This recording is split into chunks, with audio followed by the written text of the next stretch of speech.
Bienvenue sur cette vidéo de présentation d'application, dans ce cas-là Android, mais qui est aussi disponible sur iOS.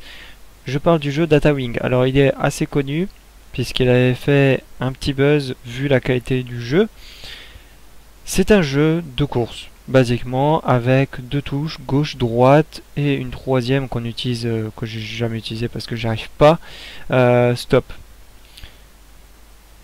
Tout l'intérêt du jeu, c'est qu'il est très simple, mais très addictif. Et tellement addictif qu'on peut le terminer en une journée, vu qu'il n'est pas très long. Mais l'expérience fournie donne l'impression qu'il est extrêmement long parce que la narration, il y a une narration dans le jeu. Je vais vous montrer.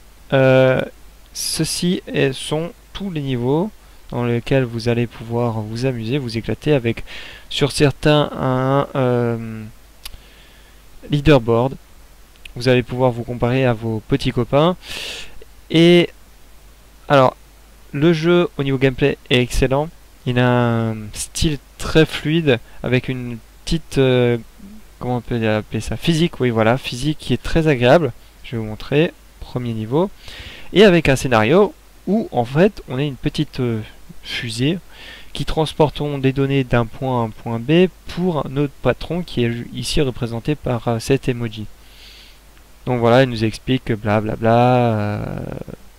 Voilà. On doit aller d'un point à un point B. Il y a des petites subtilités dans le jeu, puisqu'on peut faire du slide qui nous permet de gagner plus de vitesse. C'est très japonais, parce que dans la vraie vie, quand on fait un drift, sauf dans de très rares cas, on ne va pas plus vite. En réalité, ça nous ralentit. Vous voyez que là, on va plus vite. Donc, c'est un jeu très immersif, avec une bande son qui est aussi géniale. Alors je volontairement ne vais pas droit au but, puisque tout l'intérêt c'est de slider le plus rapidement possible et de passer cette ligne jaune. Alors l'intérêt du jeu c'est d'y jouer, mais aussi de suivre l'histoire, puisqu'en gros on a notre patron qui va avoir un but qui va se dévoiler au fur et à mesure que l'histoire, qu'on accomplit les quêtes, les circuits. Il va nous expliquer au fur et à mesure ce qu'il veut vraiment. On va rencontrer un antagoniste par la suite, et encore en plus une histoire parallèle par rapport à la nôtre va être suivie, celle d'une personne dans la vraie vie. Je vais pas vous en dire plus, mais la manière dont c'est raconté, c'est comme si maintenant votre PC savait tout de vous à une seule condition, ben seulement ce que vous lui donnez.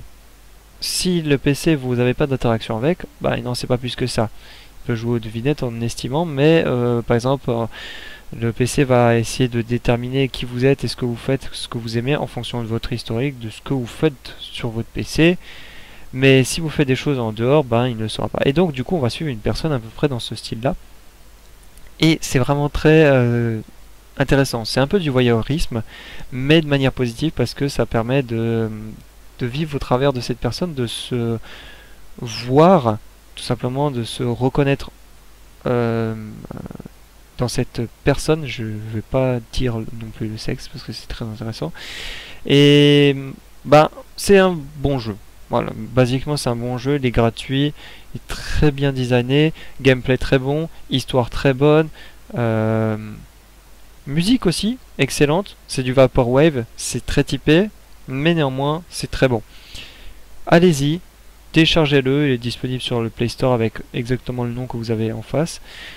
Je vous retrouve pour d'autres vidéos et je vous conseille de laisser un pouce bleu ou un pouce rouge, de laisser un commentaire, de vous abonner, et moi je vous retrouve pour d'autres vidéos, tutos ou présentations de logiciels, applications. A plus.